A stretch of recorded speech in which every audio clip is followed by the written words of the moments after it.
Sometime in the early 1960s, if you wanted to find the best night out in Miami, you didn't go to Miami Beach.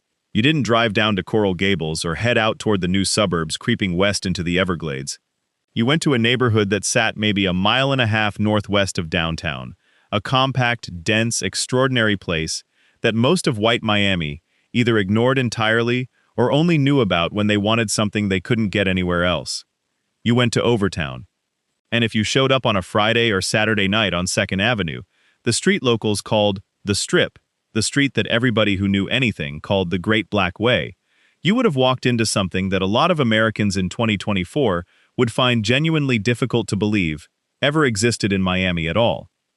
You'd have walked past club after club lit up with neon, heard live jazz and blues and early soul music pouring out of a dozen different doorways at once, past women in evening gowns and men in pressed suits, moving between venues like they owned the whole city, which in every way that actually mattered on that particular block, they did.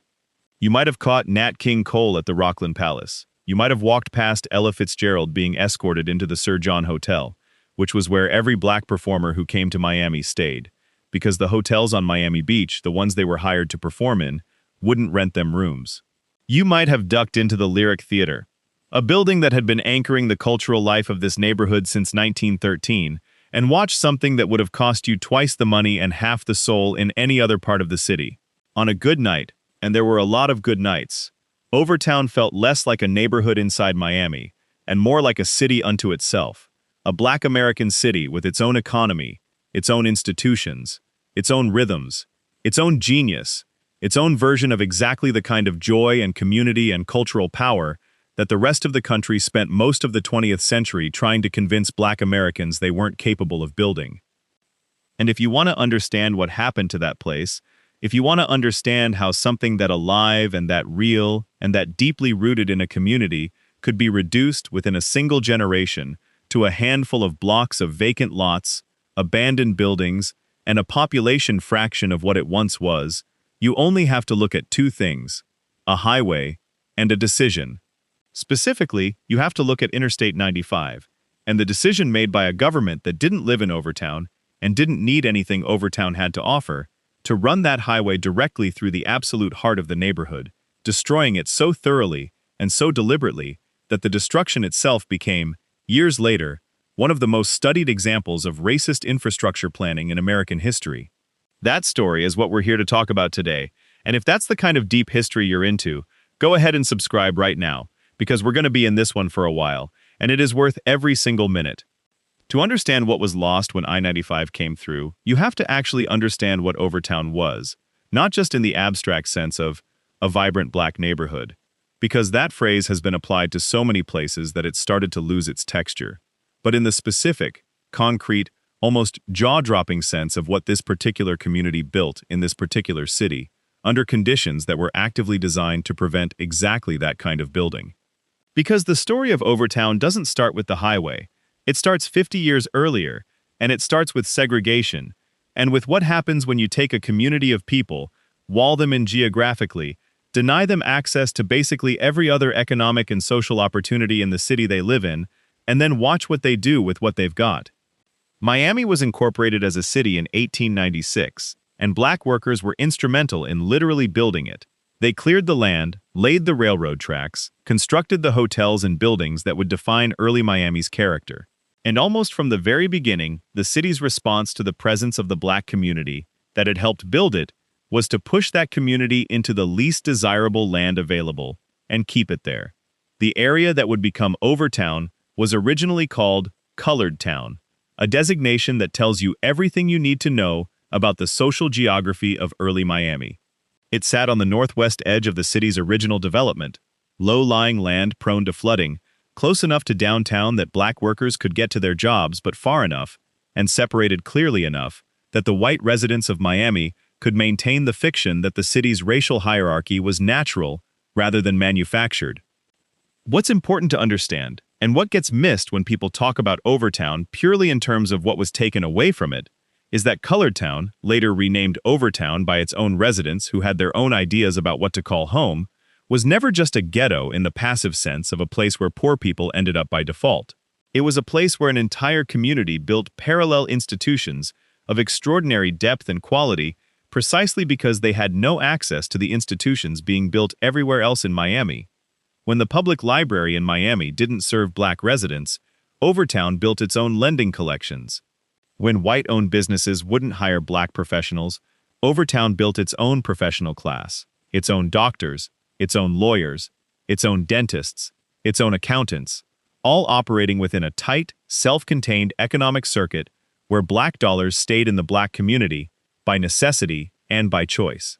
When the city's cultural venues didn't allow black audiences, Overtown built the Lyric Theater, built the clubs, built the ballrooms, built the entertainment economy that made 2nd Avenue one of the most musically significant streets in the entire American South. By the 1930s and 40s, Overtown had roughly 40,000 residents packed into roughly 2 square miles, one of the densest urban populations in Florida. That density was not accidental. It was the product of racially restrictive covenants that prevented black residents from buying or renting property anywhere else in Miami, combined with the specific Miami Beach hotel policy that required black performers to be off the beach by midnight, creating a situation where every major black entertainer who came to Miami to play the resorts had to sleep and eat and spend their off hours somewhere else, and that somewhere else was Overtown. The result was that Overtown became, for a few extraordinary decades, one of the premier black entertainment destinations in the entire country. The community's nickname, the Harlem of the South, wasn't boosterism. It was geography and circumstance and human genius, colliding in a very specific place at a very specific moment, creating something that the people who lived through it described, consistently, as irreplaceable. Louis Armstrong played Overtown. Billie Holiday played Overtown. Count Basie, Cab Calloway, Josephine Baker, Ray Charles in his early career, Sam Cooke, James Brown before he was a superstar. All of them came through a neighborhood that had no more than 2 square miles of footprint and a fraction of the resources that were being poured into Miami Beach a few miles away.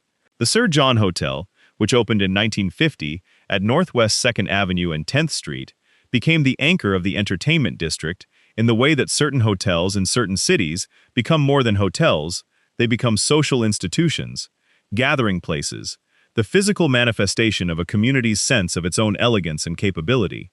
Josephine Baker reportedly called it the finest hotel for Black Americans in the entire United States. That is not a small statement.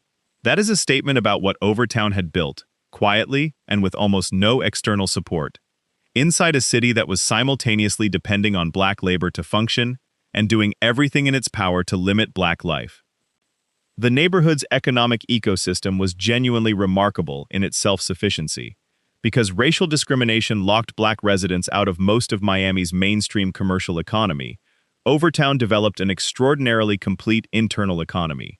You had black-owned pharmacies, black-owned grocery stores, black-owned law offices, black-owned insurance companies, black-owned barbershops and beauty salons and tailors and mechanics. The community's professionals, who had been educated at historically black colleges and universities across the South because Florida's white universities didn't accept them, returned to Overtown to practice, and because their clientele was essentially captive in a geographic and economic sense, those professionals stayed rooted in the neighborhood in a way that professionals in more economically mobile communities rarely do. A black doctor in Overtown wasn't going to move his practice to Coconut Grove or Coral Gables. He was going to stay on 2nd Avenue, and he was going to become part of the social fabric of the neighborhood in a way that reinforced exactly the kind of dense, interconnected community life that made the place feel so alive to everyone who was part of it. It's important to be honest that this density also came with real hardship. Overtown was overcrowded in ways that created genuine problems of poverty and inadequate housing. The city of Miami invested almost nothing in the neighborhood's infrastructure compared to what it spent on predominantly white areas of the city. Schools were underfunded, housing stock was often substandard. The city's attention to basic services like street maintenance and sanitation in Overtown lagged visibly behind what white neighborhoods received. The vibrancy that people remember about Overtown existed alongside real poverty and real deprivation, and it would be sentimental to describe the segregation that created Overtown as anything other than a profound injustice, even as it produced, entirely despite itself, some genuinely extraordinary cultural and community richness. But here's the thing that matters for the story we're telling. By the early 1950s, Overtown was a functioning, established, deeply rooted urban community. With 40,000 people, a complete economic ecosystem, irreplaceable cultural institutions, and several generations of accumulated investment in physical and social infrastructure. Its people owned property. They ran businesses. They had churches that had been standing for decades. They had schools their grandparents had attended. They had a neighborhood that, whatever its material limitations, was theirs in every meaningful sense of that word. What happened to it was not the result of market forces or natural urban evolution or demographic change. What happened to it was a decision, made by people who didn't live there and weren't accountable to anyone who did, to sacrifice this community on behalf of a transportation vision that treated black neighborhoods across American cities as acceptable losses, as empty space on a map, rather than as places where real people had real lives. The decision to run Interstate 95 through Miami was not made with Overtown specifically in mind, at least not in the explicit acknowledged sense. The federal interstate highway system, launched with the Federal Aid Highway Act of 1956, was designed to connect American cities by high-speed limited-access freeway, and Miami, as a major and growing metropolitan area, was always going to be part of that system. The question, always, with any urban freeway, was exactly where to put it. And urban freeways through dense cities don't slice through nothing.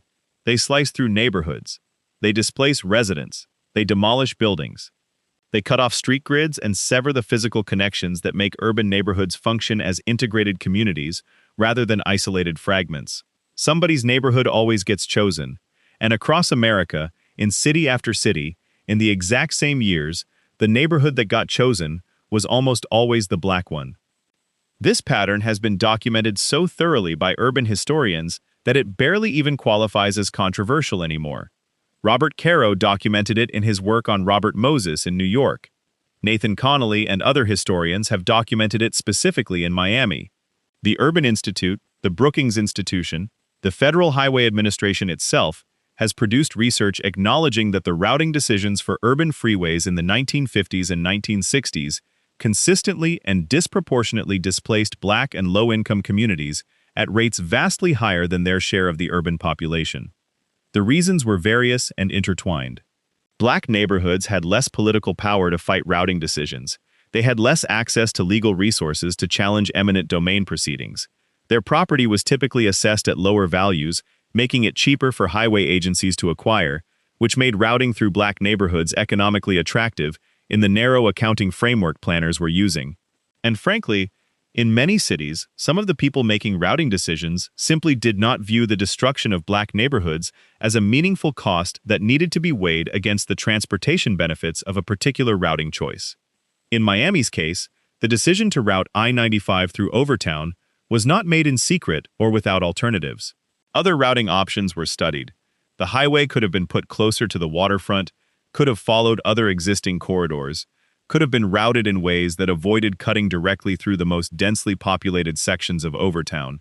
Those alternatives were considered and rejected, partly on technical grounds, partly on cost grounds, and partly in a decision-making environment where the voices of Overtown's 40,000 residents carried essentially no weight in the rooms where those decisions were being made. Miami's planning establishment in the 1950s was not diverse. The engineers, the city commissioners, the highway department officials making these calls were overwhelmingly white men making decisions about a black neighborhood whose residents they did not consult in any meaningful way and whose concerns, when expressed through the limited channels available to a disenfranchised community in 1950s Florida, were systematically ignored. The first wave of destruction hit Overtown in the late 1950s and early 1960s. And it came not from the interstate itself, but from a related project that preceded it, the construction of the downtown leg of what would become I-395, connecting the mainland to Miami Beach, combined with the initial clearing for the main north-south I-95 corridor. The process was the same as it was in cities across America during this era. The State Highway Department, backed by federal funding and empowered by eminent domain, began condemning and purchasing properties in the affected zones. Residents received notices that their homes were being taken. Businesses received similar notices.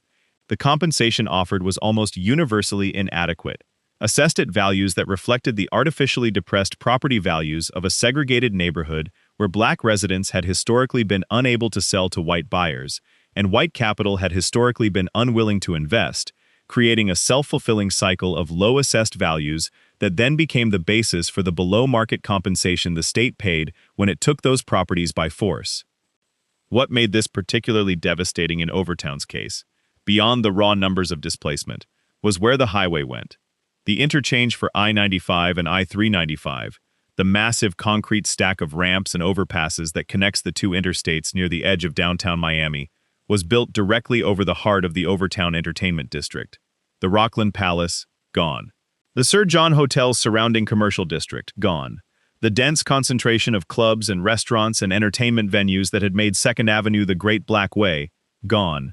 Replaced by a spaghetti tangle of elevated concrete that cast permanent shadow over what had been the most vibrant blocks in the neighborhood. Think about that for a moment. The specific location where the highway engineers chose to put the biggest, most land-consuming piece of infrastructure, the interchange where two major interstates meet, the structure that would require the most land clearance and generate the most permanent barrier, was placed directly on top of the cultural and economic heart of one of the most significant black communities in the entire American South. That was not an accident of engineering. There is no neutral technical explanation for why that particular interchange needed to be in that particular spot, in a way that could not have been modified or adjusted to preserve the existing community with some reasonable degree of care. The interchange is where it is, because the people building it decided that what was there before didn't matter enough to route around. The displacement numbers tell a story that is almost impossible to absorb fully if you let the individual human reality of each one actually land. By the most careful estimates from historical and planning research, the construction of I-95 and its associated interchanges through Overtown displaced somewhere between 10,000 and 15,000 residents, destroyed roughly 40 blocks of the existing neighborhood, and eliminated what had been the commercial and cultural core of a community that had spent 60 years building itself. 10,000 to 15,000 people forced out of their homes and their neighborhood in a community that had been deliberately contained to a limited geographic area by decades of racially restrictive housing policy, meaning that when those 10,000 to 15,000 people needed somewhere else to go, somewhere else wasn't a neutral, open housing market where they could choose freely. It was a Miami housing market, still largely defined by racial segregation, where the options available to black residents remained severely constrained. Some displaced Overtown residents moved to Liberty City, a neighborhood northwest of downtown Miami that had been developed in the 1930s as a public housing project specifically for black residents, which had its own history and its own character and its own problems, but which at least existed as an available option. Some moved to other scattered sections of Black Miami. Some left Miami entirely, and some tried to stay in what remained of Overtown, in the blocks just outside the highway's most direct impact, and watched as the neighborhood around them went through the slow-motion secondary collapse that always follows the destruction of a community's commercial and cultural core. Because here's the thing about urban neighborhoods that gets underappreciated when people try to analyze these things purely in economic terms. A neighborhood is not just a collection of individual buildings and businesses that can be evaluated independently of each other.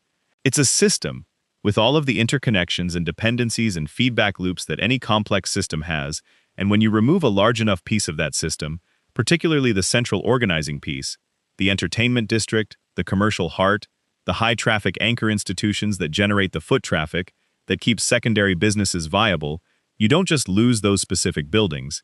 You start a chain reaction of secondary losses that can ultimately do as much damage as the initial destruction. When the clubs and hotels on 2nd Avenue were demolished and the interchange was built on top of them, the nighttime economy that had supported Overtown's broader commercial life collapsed with them. The performers stopped coming. The visitors stopped coming. The foot traffic that had sustained the restaurants and shops and barbershops and everything else that depended on the neighborhood's entertainment economy dried up almost overnight. Businesses that had nothing directly to do with the entertainment district, the insurance office, the pharmacy, the tailor, the beauty salon, started losing customers, not because anything had directly happened to them, but because the thing that had made the neighborhood a destination, that had kept money circulating through its commercial ecosystem, was gone. And then those businesses started to close, and when they closed, their owners, who were often also property owners, faced a choice about whether to stay in a neighborhood whose economic foundation had just been gutted, and many of them made the rational but devastating choice to leave, taking with them the professional anchor class that had been one of the neighborhood's most important sources of social stability and economic leadership. This is the part of the story that is hardest to communicate and easiest to underestimate, because the secondary collapse of Overtown happened more slowly than the initial demolition, over years rather than months, and it didn't make headlines the way the construction did. Newspapers covered the highway being built. They photographed the machinery and wrote about the transportation progress and the regional economic benefits of connecting Miami to the interstate system.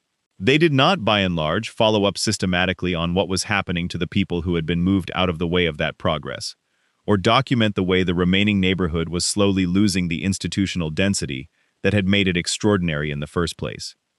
There was also a third wave of damage, less discussed than the interstate construction, that compounded everything that had already happened, and that was the construction of the Dolphin Expressway, State Road 836, which further bisected the neighborhood's southern edge, combined with the eventual addition of elevated metro rail infrastructure running along the neighborhood's margins, all accumulating into a situation where what had been a cohesive, internally connected urban neighborhood was now physically cut apart by multiple layers of infrastructure, separated from downtown Miami by the I-95 corridor, hemmed in on multiple sides by elevated roadways and their associated barrier effects, and reduced in population from its peak of roughly 40,000 residents to something closer to 8 or 10,000 by the 1980s, and still declining.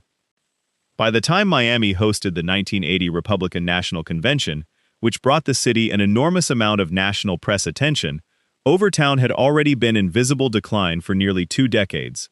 The neighborhood that CBS or the New York Times might have profiled as a vibrant cultural district in 1955 had become, in the national media coverage of 1980, an example of urban decay, a cautionary tale about inner-city deterioration, described in language that carefully omitted any serious examination of why this had happened, who had made the decisions, and what specific policy choices had turned a thriving community into an abandoned one. The narrative of urban decline, as it was applied to Overtown and to hundreds of other black neighborhoods across America that had been gutted by highway construction in the same era, conveniently treated the decline as something that had happened to these neighborhoods through some impersonal process, rather than something that had been done to them through specific, documented, deliberate infrastructure decisions made by specific agencies and specific officials. The 1980 Overtown riot, one of the most serious urban civil disturbances in American history, and one that received a fraction of the national attention that would have greeted similar events in a white community, happened in a neighborhood that had been systematically stripped of its economic base and its housing stock and its institutional infrastructure over the previous 20 years. The riot was triggered by the acquittal of a white police officer who had killed a black insurance agent, Arthur McDuffie, during a traffic stop, beating him so severely that he died 4 days later. But the rage that exploded into the streets of Overtown during those days was not only about Arthur McDuffie, though it was certainly about him. It was about decades of accumulated displacement and neglect, and the specific, tangible, undeniable experience of having watched your neighborhood be physically demolished by a government that then offered no meaningful support for rebuilding and no accountability for the destruction. The people in the streets of Overtown in May of 1980 were living in the wreckage of a community that had been dismantled on purpose, and they knew it, even if the national media covering the riots mostly chose not to. The aftermath of the riots brought some renewed attention to Overtown, including federal community development block grant funding and various urban renewal initiatives that promised revitalization. And some of that money did produce some results: specific housing projects, some commercial development, some institutional investment. But it ran headlong into a structural problem that money alone could not solve, because by 1980, the physical configuration of the neighborhood had been permanently altered in ways that made the kind of organic, dense, commercially vibrant community that had existed before the highway almost impossible to reconstruct. The interstate and its interchanges weren't going anywhere. The missing population, the 10 to 15,000 displaced residents, weren't coming back as a cohesive community. The commercial ecosystem that had been built over 60 years was gone, and you cannot rebuild a 60-year-old ecosystem with a federal grant cycle and a few years of political attention. There's something important to understand about why the physical destruction of Overtown was so difficult to reverse, and it comes down to what urban planners and economists call agglomeration, which is basically just the technical term for the fact that dense, economically complex urban places are worth more than the sum of their individual parts.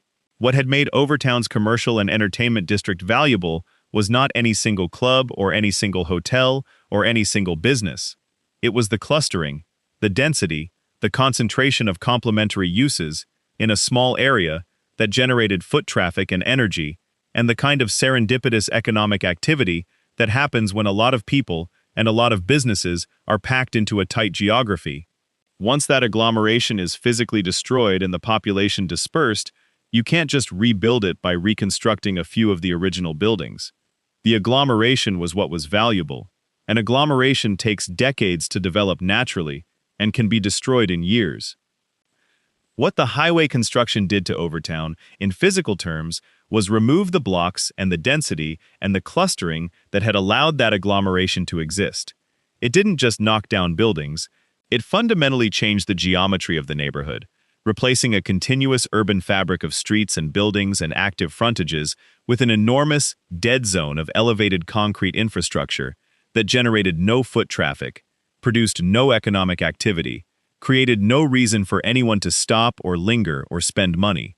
The area under the I-95 and I-395 interchanges, right where the Great Black Way had been, became, and to a significant extent remains, some of the most desolate urban space in all of Miami, a no-man's land of parking, underpass darkness, and highway noise that forms an almost geological scar through the middle of what had been one of the most alive pieces of urban geography in the entire South. Attempts to recover and rebuild Overtown have continued more or less continuously since the 1980s, and they represent one of the more instructive case studies in what happens when you try to revitalize a community whose fundamental problem is not a lack of investment programs, but a physical infrastructure that actively prevents the kind of organic, dense, human-scale urban life that makes neighborhoods work. The Community Redevelopment Agency, established in Overtown in the late 1970s, spent decades directing money and planning energy into the neighborhood, with genuinely uneven results. Some legitimate victories, but also a persistent gap between what the programs promised and what they delivered. Various proposals for mixed-income housing, retail development, cultural district creation, and community land trusts have been floated, funded, partially implemented, stalled, and revisited over and over in a cycle that has frustrated nearly everyone involved, from longtime residents to the officials running the programs. The Lyric Theater, the 1913 cultural anchor that somehow survived the highway construction and has been restored with a combination of public and private funding, stands on Northwest 2nd Avenue today as both a symbol of what Overtown was and a reminder of how much of what surrounded it is gone. It's a beautiful building, meticulously restored, and it hosts events and performances and serves as a visible statement that the community has not given up on its own history. But you can stand in front of the Lyric on a Tuesday afternoon and look in either direction down 2nd Avenue and see empty lots and underutilized parcels and the looming presence of the elevated highway infrastructure that tells you with complete clarity why this block does not look like what it looked like in 1955. The Lyric is a monument to a neighborhood that the city helped destroy and has spent 40 years trying to incrementally and inadequately compensate for destroying. The Hadley Park neighborhood, the remaining residential sections of Overtown, and the community organizations that have continued working there across generations represent real and genuine persistence in the face of what has been an almost unrelenting set of obstacles, and it's worth being clear that Overtown has not simply ceased to exist as a community. People live there. Churches that predate the highway construction still hold services. Community organizations do real work on real problems. The Overtown Youth Center has become a nationally recognized model for urban community development. There are businesses, there are families. There is a sense of neighborhood identity that the highway did not fully eradicate, even as it radically diminished the community's scale and economic vitality. But the gap between what Overtown is now and what Overtown was is not a gap that can be explained by natural urban evolution or by the choices that Overtown's residents made for themselves. The gap is a highway. The gap is a decision.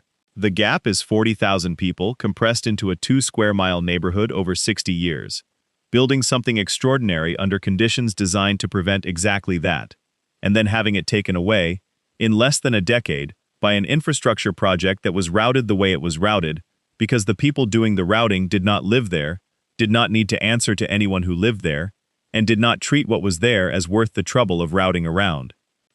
There is a timeline worth sketching here, because one of the ways that the full weight of what happened to Overtown gets lost is when people look at it in isolation from the broader national context of what was happening to black neighborhoods in American cities during the same years.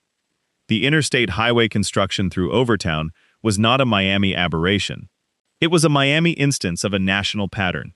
In Atlanta, the construction of I-20 and I-75 and I-85 displaced tens of thousands of black residents and destroyed the Sweet Auburn neighborhood, which had been one of the most economically successful black commercial corridors in the American South, the birthplace of Martin Luther King Jr., and home to the first black-owned daily newspaper in the country. In Nashville, the construction of I-40 through North Nashville destroyed a black university district that had been the educational and cultural center of black Nashville for generations. In New Orleans, the construction of the Claiborne Avenue Expressway, directly over North Claiborne Avenue, buried beneath concrete, the live oak tree canopy, and the gathering space that had been the social and parade heart of black New Orleans for over a century, the place where Mardi Gras Indians had gathered, and second lines had ended, and the specific outdoor public life of black New Orleans had concentrated for as long as anyone could remember.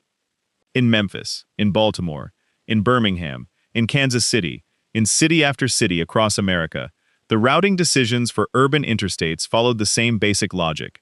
Find the black neighborhood, price it cheap, build through it.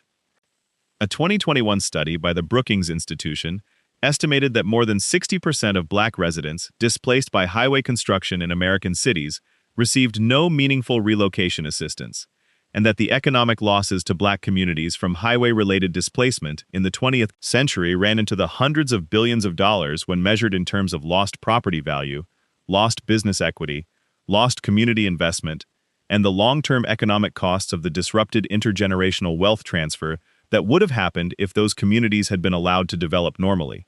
These are numbers that don't make it into most conversations about the American interstate highway system, which is typically celebrated, and there are real things to celebrate about it, as a triumph of public infrastructure that transformed American mobility and economic integration. What tends to get left out of that celebration is that the transformation came with an enormous and very specific cost that was paid almost entirely by black Americans who had no meaningful say in whether or how that cost was extracted from their communities. In Miami's case specifically, there is a bitter irony in the timing that deserves to be stated clearly. The 1950s and early 1960s, exactly the years when Overtown was being destroyed, were also the years when the racial geography of Miami was beginning, slowly and incompletely, to open up. The Supreme Court's 1954 decision in Brown v. Board of Education signaled the beginning of the legal dismantling of the segregation framework that had originally created Overtown by trapping black residents in it. The Civil Rights Act of 1964, less than 5 years after I-95 construction was actively demolishing Overtown, would formally prohibit the housing discrimination that had made the neighborhood what it was. The Voting Rights Act of 1965 would begin extending political power to black communities in ways that had been explicitly denied throughout the era when the highway decisions were being made. In other words, just as the legal and political framework that had imprisoned black Miamians in Overtown was beginning to crack, the government used the highway program to ensure that the community those black Miamians had built inside that framework would be physically destroyed before they had a chance to either leave on their own terms or stay and enjoy the benefits of the investment they'd put into building it. The timing is not coincidental. Historians who have studied the relationship between highway routing decisions and the civil rights movement have noted that in several cities, highway construction through black neighborhoods accelerated specifically during the years when those communities were beginning to gain political and legal traction, as if the infrastructure bulldozer was one of the last available tools of the old order, one that didn't require explicit racial language in the planning documents, and therefore provided legal cover that more overtly discriminatory policies no longer could. Robert Moses, who wasn't involved in Miami but whose methods were widely influential on highway planners across the country, famously built his New York parkways with underpasses, deliberately too low to allow buses, since buses were predominantly used by black and low-income New Yorkers, to use the same infrastructure that his parkways connected to. The racial intent did not always require racial language. It was often embedded in the technical decisions, the routing choices, the height of the underpasses, the location of the interchanges.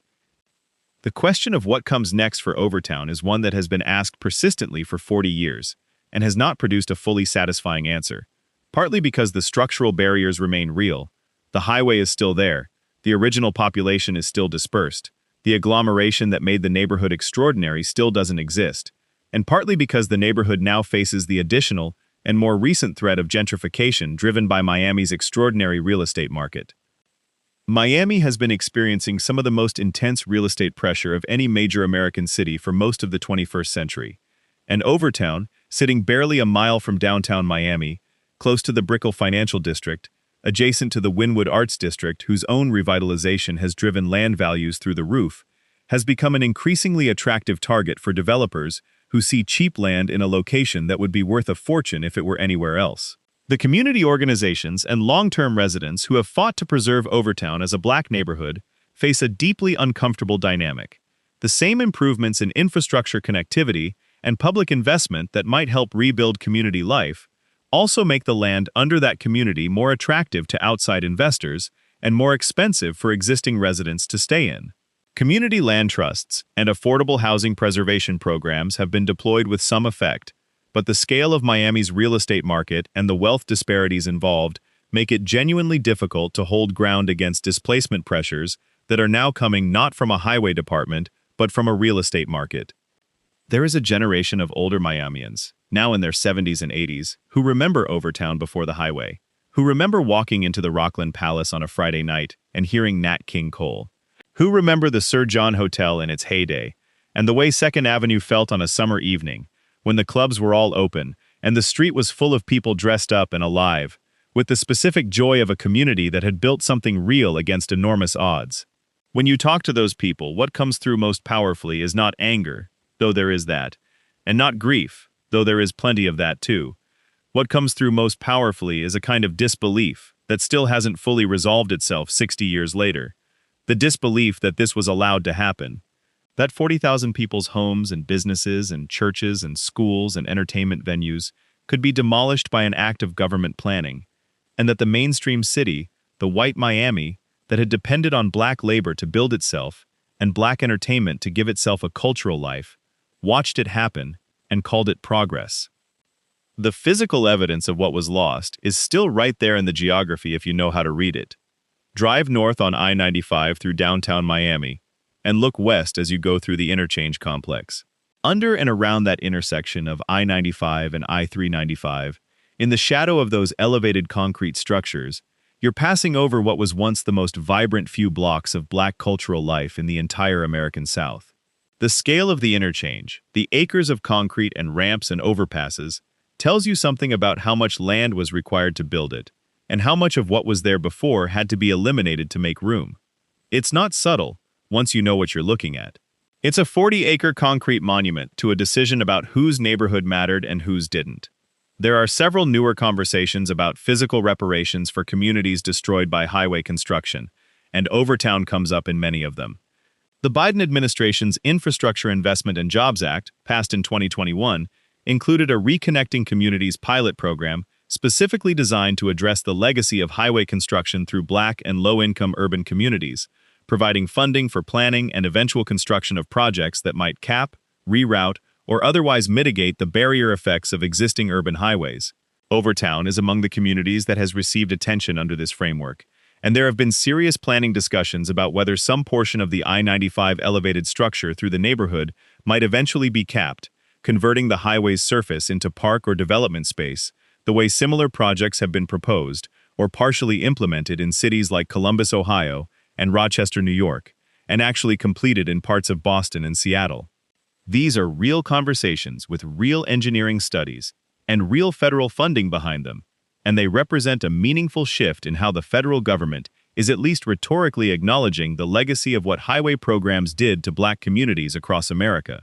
Whether they will produce results at the scale actually needed And whether those results will come before the existing community is further displaced by gentrification are questions that nobody can yet answer with confidence. The gap between a planning study and an actual rebuilt neighborhood is enormous in practical terms, and the gap between a capped highway and the restoration of 40,000 people's community that was destroyed 60 years ago is honestly unbridgeable in any complete sense. You cannot give back what was taken. You cannot undo the displacement of a generation, the destruction of wealth that would have been passed down to children and grandchildren, the loss of institutions that took 60 years to build and were demolished in less than a decade. What you can do, and what the question now is whether Miami and the federal government will actually do, is stop making it worse. Acknowledge the specific history of what happened and why. Invest in the community that remains, with something approaching the seriousness that the original destruction demands, and build the infrastructure changes that would at least partially restore the physical connectivity that the highway severed. The Lyric Theater is still there, the Overtown Youth Center is still there, the churches are still there, the community organizations are still there.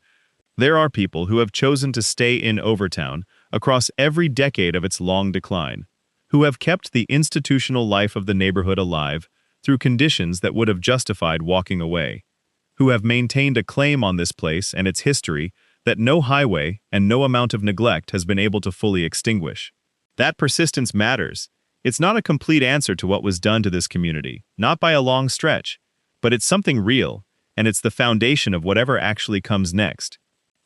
Overtown's story is Miami's most specific and most painful version of a story that played out across dozens of American cities in the same years. But it's also something more than just a case study in unjust infrastructure planning, as important as that framing is.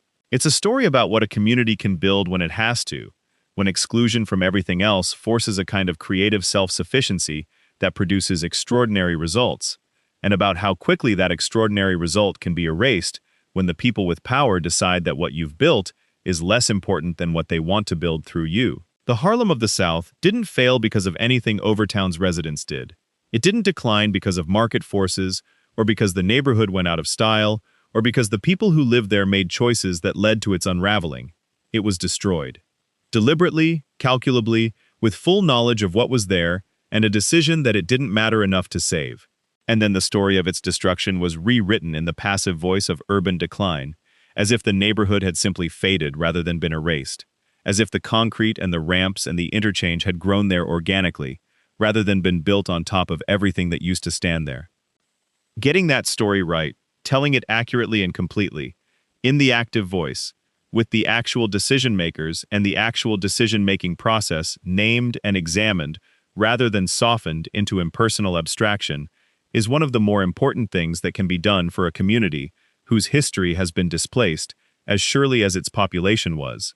The highway is still there. The history is still there too if you go looking for it, in the archives and the oral histories and the memories of the people who were there, and in the specific, undeniable geography of a city that still carries in its infrastructure the shape of a choice it made 60 years ago and has never fully reckoned with. If you want to go deeper on any of these threads, whether it's the history of highway construction and black communities nationally, or the specific legal and planning battles